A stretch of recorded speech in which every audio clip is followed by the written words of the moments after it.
clínicas. Chao, amiga. Chao, hasta luego. Chao. Nos vemos a las 4 horas. Dale. Ay. Buen día, Francisco, Buen día, ¿cómo Mavi, estás? Muy bien, muy bien. ¿Se me escucha bien? Muy Se bien, escucha buenos días. perfecto. Bueno, tengo el agrado de presentarles al profesor Dr. Francisco Appiani, es médico psiquiatra del Hospital de Clínicas y es el profesor de psicosemiología de la Cuarta Cátedra de Medicina. Hoy nos va a hablar de esta problemática del sueño durante la cuarentena y también de qué reacciones podemos llegar a notar en pacientes con enfermedades mentales.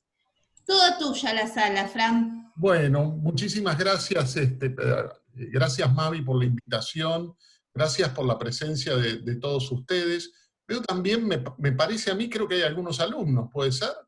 Sí, también están los alumnos, ahí está Nicolás. Sí. Muy bien, bienvenidos también. Y también está el equipo de contención emocional presente, están todos. Perfecto, Mavi. Bueno, muy bien. ¿Qué situación Tratemos de cerrar todos los micrófonos antes de comenzar, porque si no siempre se van acoplando, ¿sí? Por favor. Me parece... Tenemos un alumno. Ahí está. Ahí está. Bueno. Sí. Qué situación difícil, ¿no? Poder tener que hablar sobre cómo nos impacta esta situación, esta pandemia, desde el punto de vista emocional. Yo creo que la primera limitación que hay para poder hablar de manera objetiva es que todos formamos parte y el hecho de dedicarme a la salud mental o las personas que van a poder... Creo Mami, que se acopla un micrófono, perdón. Sí, hay un micrófono abierto, vamos a decirle que lo cierre. Saludarte y cómo va a ser. Sí, bueno, no importa. No vas a tener... Sí, sigo adelante, Mami, no hay problema. Bueno. Le decía, qué difícil es en alguna medida poder hacer un análisis cuando uno forma parte de la misma situación. El hecho de que uno sea profesional de la salud mental, creo que no nos da herramientas, al menos a mí personalmente, no creo que me otorgue herramientas como para poder tener una visión objetiva de lo que está ocurriendo. Creo que soy parte, igual que la mayoría de la población, y creo que ese es uno de los puntos como más importantes para plantear. Otro tema también que creo que es importante tener en cuenta es que no tenemos experiencia en esta situación. Esta es la realidad. Yo no sé exactamente, ¿no?, cuánto tiempo tiene la humanidad en la Tierra, en el planeta. Supongo, creo que si uno toma, creo que Lucy es una de las primeras que se piensa como de los homínidos más antiguos. Llevamos creo que 8 millones de años en el planeta, más o menos. La realidad es que esto es la primera vez que ocurre. Usted va a decir, no, bueno, pandemias ha habido muchas, hemos tenido hace pocos años una, la de la gripe española, la del año 57, 58, es cierto, pandemias ha habido, ya ha habido, pero nunca una que detenga toda la actividad del planeta. No, ¿por qué dice grabando? Esto está... Esto está... desde Buenos Aires, desde que nosotros que estamos en el sur del planeta, a cualquier lugar remoto, esta actividad está detenida. Y entonces, bueno, este es un punto importante para tener en cuenta, que nadie tiene experiencia acerca de esta situación. Nuestra generación tampoco, ¿no? Cuarentenas también han existido, pero nosotros no, esta es la primera vez que ocurre. Por lo tanto, nadie puede adjudicarse ser un experto en este tema. Ese es un punto importante para considerar. Y bueno, lo único que puedo hacer es, bueno, qué es lo que he hecho, qué es lo que he sentido y qué es lo que he visto en mi práctica profesional. Pero sí quería aclarar que nadie es un experto en este tema, y menos cuando vemos la cantidad de publicaciones científicas que se están generando alrededor del virus directamente, ni siquiera de las cuestiones que impactan a nivel del virus en general, del tratamiento, del diagnóstico, vemos las contradicciones que hay, la confusión, todavía no hay una total claridad de qué ocurre y por qué ocurre. Todas las elucubraciones, ¿no? Por ejemplo, hay gente que, ¿por qué en nuestro país hay por ejemplo, el caso de Chaco y Corrientes, ¿no? Están unidas, creo que por un puente de que uno lo puede cruzar a pie o en bicicleta. Y la realidad es que el Chaco está muy, muy limitado, tiene creo que las mismas limitaciones hoy que el AMBA, y Corrientes está prácticamente abierto. O sea, hay toda una cantidad, con esto que voy, que hay toda una cantidad de elementos que no logramos, todavía no se han logrado ¿Vos escuchabas afuera? al Entonces no andamos los auriculares. por favor, a quien tiene el micrófono prendido, por favor, si lo puede apagar. Bueno, continuando con esto, que la descripción que uno podría hacer es la siguiente. En un principio, ¿no? Cuando ocurrió el tema de la pandemia, ¿no? La reacción fue una reacción, al menos aquí en Buenos Aires, la que uno puede observar, bastante emocional. La gente acató rápidamente, al menos en un principio, había una respuesta hasta positiva. Uno veía incluso, ¿a qué me refiero con la respuesta emocional? A las 9 de la noche se aplaudía por una cosa, a las 7 de la tarde por otra, había como el impacto inicial fue más bien emocional y con una tendencia más positiva que negativa. En la medida que esto fue progresando, que la economía personal de muchas personas, ¿no? de gran parte de la población, se fue deteriorando, el hecho de no saber cuándo esta pandemia va a terminar, ¿no? La incertidumbre, empieza a desgastar el ánimo y la salud mental de la gente. Y el primer elemento que uno tiene que considerar es la incertidumbre. La incertidumbre es un elemento fundamental para generar síntomas de ansiedad, ¿no? Hay como un lazo, como si fueran dos eslabones de la misma cadena. Entonces, ese es un punto importante que empieza a desequilibrar la salud mental de una persona. Sería injusto de mi parte adjudicar todo a la incertidumbre de cuándo terminaría la pandemia, porque si uno lo toma, es cierto que hay que hacer consideraciones individuales, pero que si uno toma la incertidumbre de cuándo va a finalizar, asociada al deterioro económico, a la incertidumbre laboral, a qué pasará cuando termine la pandemia, ahí es donde empieza, yo creo que ese es el punto fundamental yo quisiera, utilizar la palabra posible, no sé si es desequilibrio el punto, pero donde se pueden empezar a manifestar algunos síntomas psicopatológicos. Fundamentalmente la ansiedad. Obviamente que pueden verse otros tipos de patologías, la depresión puede ser una de esas, pero es muy raro que una persona se deprima, al menos es lo que hemos visto nosotros, que se deprima en un contexto de esto si no tiene algún antecedente previo, ¿no? La reacción más común, más esperable, es la reacción de tipo ansiosa. Y esto, como dicen, ¿no? Se ha clasificado, ¿no? la evolución de esta pandemia, ¿no? De acuerdo a fases, ¿no? Que fase 1, fase 2, cómo se va a ir evolucionando. Bueno, yo creo que también en cuanto al impacto de la salud mental, les decía, creo que va a ser por fases. Creo, como les decía recién, esa reacción inicial más bien emocional o eufórica o positiva, más allá del impacto que podría tener, de alivio en muchas personas. Nosotros hicimos una investigación en el hospital sobre 302 médicos, o sea, un número importante, donde evaluamos el nivel de estrés, de síndrome de burnout, es el síndrome de, vieron que también el síndrome del quemado, y evaluamos también niveles de ansiedad y depresión. Esto lo hicimos hace aproximadamente 15 días.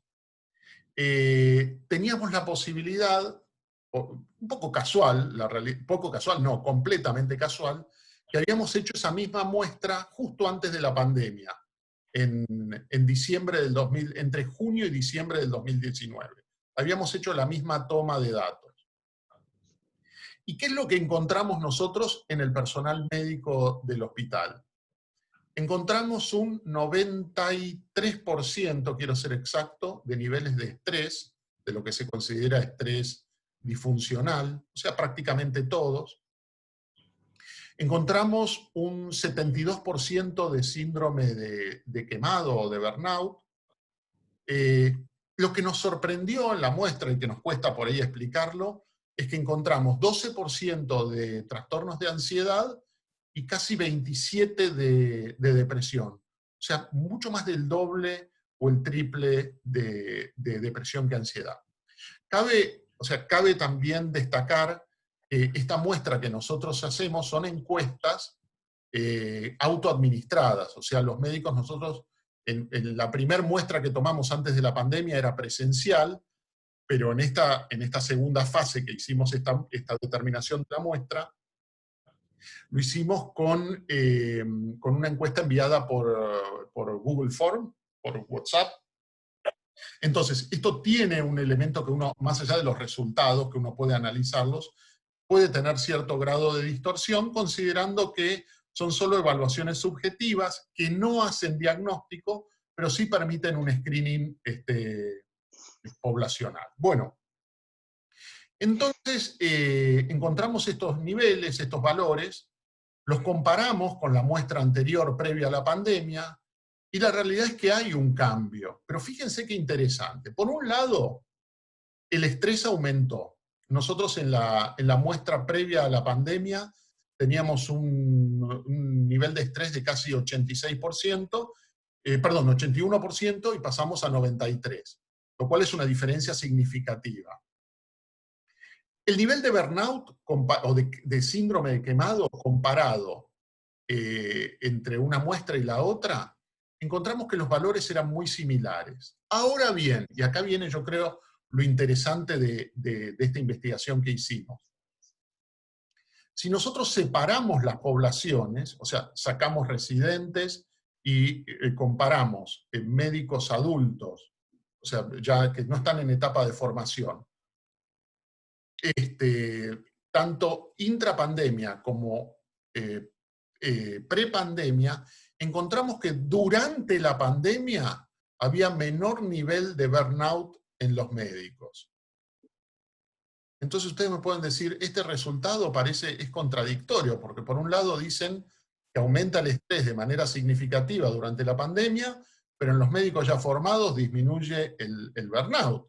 Uno asume que estrés y burnout deben ir de la mano. Y ahí yo creo que es importante, sobre todo para todos los que trabajamos en la salud, lo mal que trabajamos. Porque ¿qué nos están diciendo estos datos? Estos datos nos están diciendo que sí, el estrés es muy alto y que el estrés aumentó, pero el hecho de que a muchos profesionales de la salud se haya detenido el ritmo de trabajo, les ha sido beneficioso. Obviamente, no desde lo económico, pero desde la sensación de carga laboral, es indudable que ha sido esto. Recuerdo los datos con precisión. Si nosotros sacamos los médicos que están, los jóvenes que están frente a la pandemia, el burnout baja de 73% a 58% durante la pandemia. Entonces, la primera conclusión que nosotros tenemos del impacto en la salud mental es que los profesionales de la salud trabajamos de manera muy exigida, estamos, no importando bien a qué grupo etario pertenecemos, estamos al límite. La realidad es el pluriempleo, ¿no? En la muestra que nosotros evaluamos, no hay prácticamente nadie que tenga un solo trabajo. Entonces que se vive de manera exigida y al borde de, si me permiten el término, de estar quemado permanentemente. Y que tiene que venir una pandemia insólita que ocurre por primera vez en la historia de la humanidad por el impacto que tiene, para que las personas puedan disminuir ese nivel de agobio laboral. Ahora me dicen, pero bueno, el estrés sigue alto. Nos costó al equipo que trabajamos en esto poder interpretar esto, pero yo creo que llegamos a una solución a encontrar por qué una persona puede tener un estrés muy alto y a la vez disminuir el burnout. Es muy lógico, si uno lo piensa, por ejemplo, una persona que está sin trabajo, que está buscando trabajo, tiene un nivel de estrés muy alto, pero no puede decir que esté quemado por la situación laboral. O sea, el síndrome de burnout evalúa efectivamente síntomas de agotamiento, fundamentalmente, ligados a la actividad laboral desmedida. Entonces, ese es un punto que nosotros encontramos y que creemos, si bien hay cuestiones puntuales que tienen que ver con el personal de salud, creemos que esto puede haber ocurrido, más allá del deterioro económico, en las fases iniciales o al comienzo de la pandemia. ¿Qué es lo que cabe esperar para este tipo de estas circunstancias? La verdad que no lo sabemos. Me refiero a nivel poblacional. Lo más temido es el desarrollo de un cuadro que se llama estrés postraumático. Yo creo que aquellos que están frente a la pandemia, ya sea el personal de salud, el personal de de seguridad, por ejemplo, policías, el personal que asiste a hospitales, ya sea no importa la tarea que fuere, sino que tiene que estar, está expuesto a observar situaciones que superen la capacidad de adaptación. Eso es lo que se denomina a una situación traumática. Toda aquella situación que excede la capacidad de adaptación del individuo. Y esto puede llegar a ocurrir, es lo más temido. Nuestra sociedad ya tiene un ejemplo que se escondió durante bastante tiempo, pero que está hoy entre nosotros, que es lo que ocurrió en la Guerra de Malvinas, ¿no? Malvinas es un ejemplo de lo que puede llegar a ocurrir con el estrés postraumático. Esperemos que esto no ocurra, no tenemos elementos para pensar que vaya a tener un impacto similar en una situación u otra, pero es algo que es donde debería haber atención o una observación más directa en cuanto a la posibilidad de desarrollo de este cuadro. Lo que nosotros planteamos en el equipo de trabajo y que consideramos que es importante, en aquellas personas que pudieran estar expuestas a una situación así, hay que ir en búsqueda proactiva de ellos. ¿Qué significa esto? Las personas que tienen personal a cargo, que tienen gente a cargo, tienen que estar atentas al agotamiento, a síntomas de inestabilidad, a cansancio. ¿Por qué? Porque esto puede llevar estas manifestaciones sintomáticas, por ejemplo, me refiero al personal de salud que está frente a pacientes, a que cometan más errores, a mayor riesgo de infección de ellos mismos. O sea, hay toda una cantidad de elementos que tienen que ser chequeados con anterioridad. Entonces, yo creo que el elemento fundamental, y esto creo que es aplicable a cualquier ámbito, no solamente al ámbito de la salud, yo me refiero, perdón, quedo muy limitado a la salud, porque es en el ámbito en el que trabajo. Creo que estas cuestiones pueden ser aplicables a otras situaciones sociales indudablemente. Y que es, insisto, la búsqueda proactiva de casos. Sabemos que no es suficiente esperar, no solamente que no es suficiente, sino que es peligroso esperar que la persona que está afectada consulte por sus propios medios. La experiencia nos indica, y uno de los ejemplos es Malvinas, que el hecho de tomar una actitud pasiva y decir, bueno, el que esté mal que consulte, nosotros acá tenemos la asistencia, es insuficiente y es el que genera, el que puede generar de esta situación una complicación realmente seria. Ese yo creo que me parece que es el punto fundamental, ¿no? En relación a qué medida uno podría tomar desde el punto de vista preventivo para evitar que esto se fuera de las manos. Yendo ahora a algunas obviedades que pueden afectar lo cotidiano, yo creo que estamos todos, es la situación en la que el sueño se empieza a desregular, que era una de las situaciones que Mavi me había pedido que si podíamos hablar.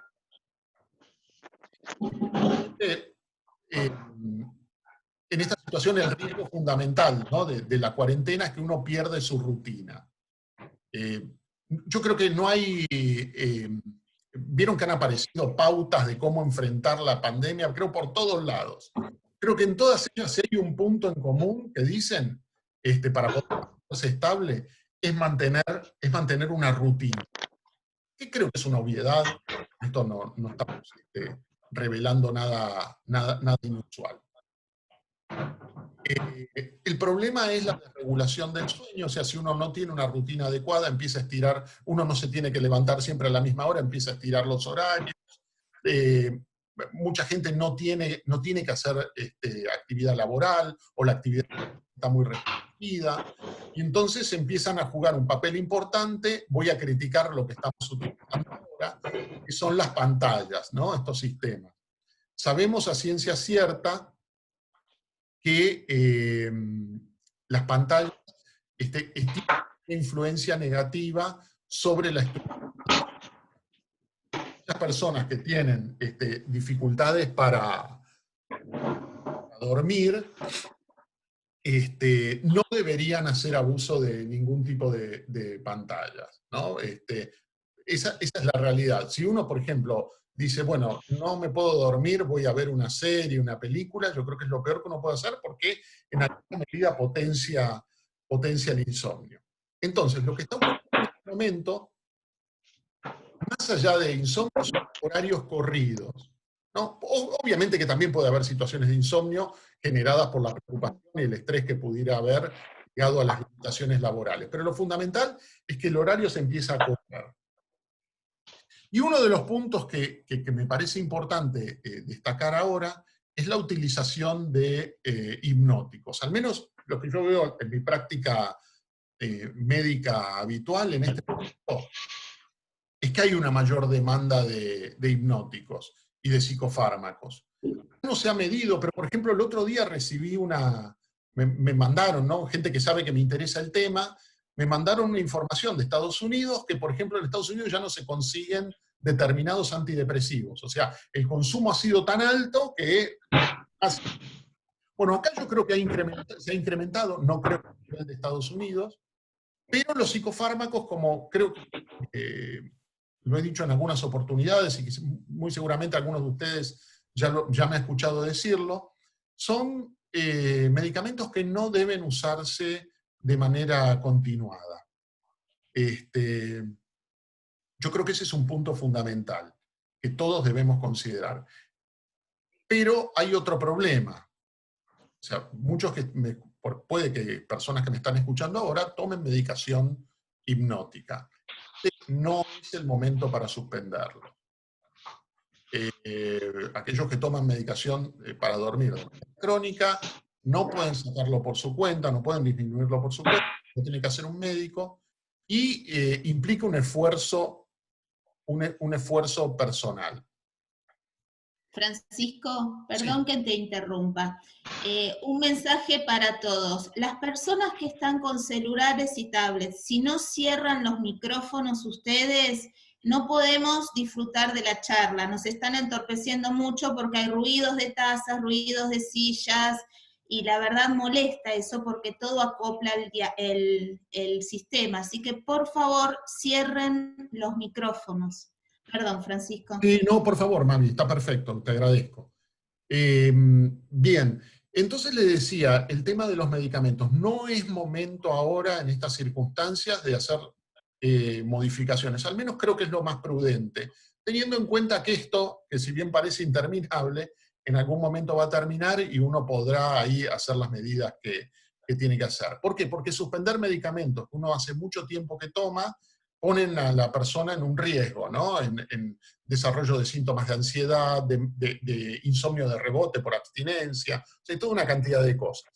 Pero si bien no hay que suspenderlo, sí sabemos que se ha incrementado el consumo. Por ejemplo, en la muestra que nosotros, me olvidaba, en la muestra que nosotros evaluamos, hicimos una pregunta, una de las preguntas que incluíamos era si por esta situación habían comenzado con ansiolíticos o hipnóticos o si habían tenido que aumentar la dosis. Y el 30% nos contestó que sí. O sea que es una situación que está ocurriendo. Pero lo más importante de todo, yo creo que siempre es lo que digo en relación a esto, aquellas personas que reciben hipnóticos tienen que ser por un tiempo acotado, por un tiempo breve. No son medicamentos para utilizar de manera crónica. Si alguno ha empezado, les repito, no hay ningún problema, no tienen por qué suspenderlo, y menos por cuenta propia. Pero sí tienen que saber que tiene un principio y un fin. No son medicamentos para ser utilizados de manera crónica. Bien, eso en relación al sueño, tener en cuenta que es fundamental como no sabemos cuánto tiempo más va a durar esto, es fundamental tener algunas medidas que a uno lo ayuden a estar lo más estable posible. Y esto tiene que ver, como les decía antes, con el orden que uno pueda tener, la disciplina. Hay que mantener, incluso cuando uno no tiene muchas actividades que hacer, creo que la clave está en poder sobrepasar esto, en tener una rutina bien estructurada. El sueño hay que tratar de mantenerlo con la estructura que uno la tiene siempre. Es cierto que es muy difícil esto, pero hay que hacer un esfuerzo ligado a esta situación y tener actividades programadas, yo creo que es fundamental. Yo creo que es uno de los puntos fundamentales que ayudan a que uno pueda mantener el equilibrio y no que esta situación genere tal desgaste, como decía antes, que esto se manifieste con síntomas de ansiedad. Yo creo que ese es el punto fundamental. Vivimos pequeños, que no nos permite tener por ahí mucha actividad, pero de alguna manera yo creo que uno tiene que buscar distintos, incluso en lugares pequeños, como distintas actividades en distintos sitios. Engañar en alguna medida a la mente, haciéndole creer que uno la está como moviendo de lugar. Yo creo que ese es un punto importante. Y ahora bien, yendo al tema puntual regresando, ¿no?, al tema de la ansiedad. ¿Cuáles son los elementos que a uno le tiene que llamar la atención y lo que uno más va a ocupar? La ansiedad si aparece y si se va a manifestar, es fundamentalmente a través de preocupación. O sea, la palabra que va a describir a la persona que manifiesta esta sintomatología es el hecho de estar preocupado. Esta preocupación puede ser por sí mismo, he visto casos, ¿no?, de temores hipocondríacos al contagio muy limitantes, pero también a veces esta preocupación está más ligada a terceros.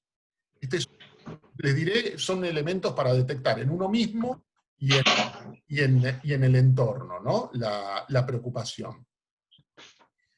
Y después, otro elemento que puede estar asociado a la ansiedad es la irritabilidad. Yo creo que en la medida que se prolonga, al menos lo que yo veo en la práctica cotidiana, ¿no?, es que han aumentado mucho los niveles de irritabilidad, teniendo en cuenta que la irritabilidad y la agresión tienen una sola fuente generadora. Independientemente de la intensidad de la irritabilidad o la agresión, son siempre secundarias a la frustración, ¿no? Cuando uno se irrita, cuando uno está enojado, cuando uno está agresivo, lo primero que tiene que ir a buscar, ¿cuál es la situación que uno lo está frustrando? La mayoría de las veces no tiene que ver con la situación puntual, ¿no? Por ejemplo, vamos a dar un ejemplo puntual. Uno tiene quizá un mal día de trabajo o no tiene trabajo, entonces está preocupado por eso. Eso genera, inevitablemente, eso es una situación de frustración. Y termina uno enojándose, discutiendo, peleando con la gente con la que uno comparte lo cotidiano. Yo creo que ese es otro de los elementos que se ve con mayor frecuencia dentro de esta pandemia. Por último, y si después les parece, Mavi, no sé si querés hacer algunas preguntas, pero por último lo que quisiera comentar es que este tema de la salud mental, en relación a lo que pudiera llegar a ocurrir en esta etapa, no debe olvidarse una vez que haya finalizado, al menos los que nos dedicamos, los que trabajamos en este área, en el área de la salud mental.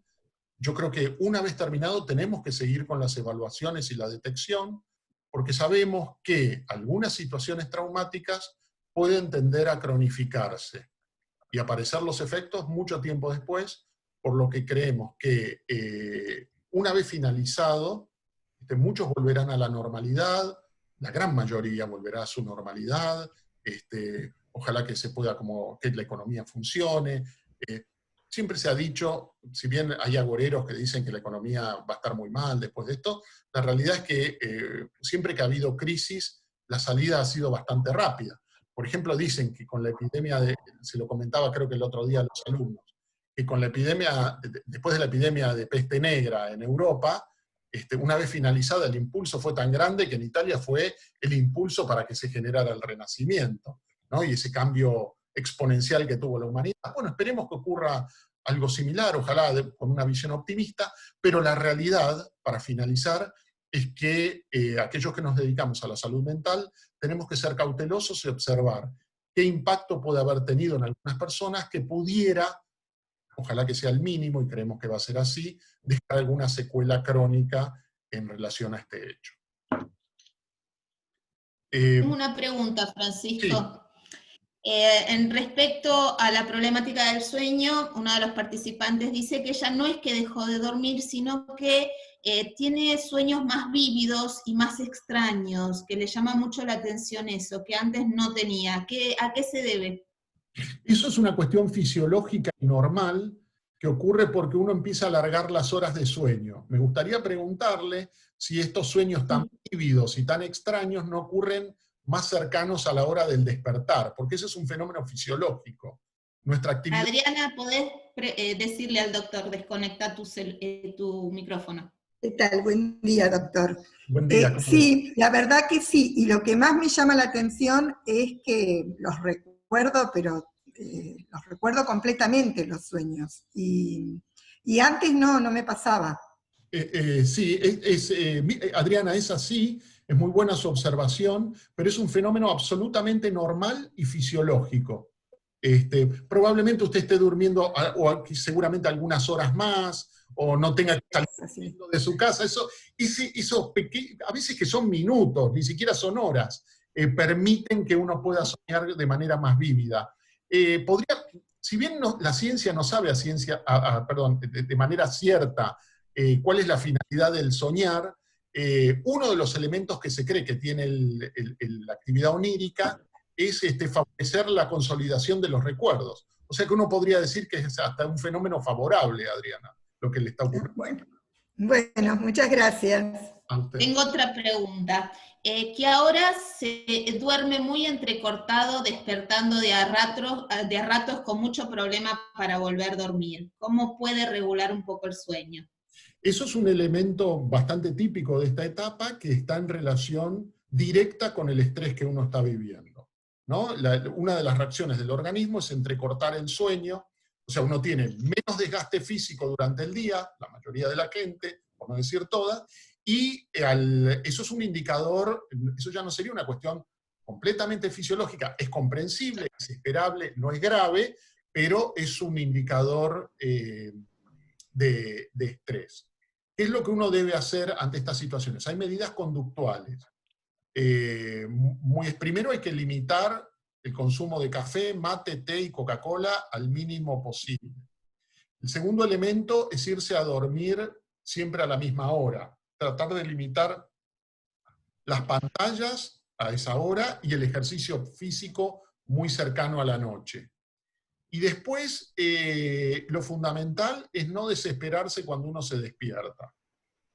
¿Por qué? Porque el problema que ocurre es que uno se despierta de noche y entonces hacen fantasmas, ¿no? En relación a las preocupaciones que uno pudiera tener de todo tipo, y considera que lo peor que le puede ocurrir es no dormir. En estos casos lo que hay que hacer es hay que darse un rato para ver si uno se puede quedar dormido, no más de media hora, y si uno no se quedó dormido se tiene que levantar de la cama.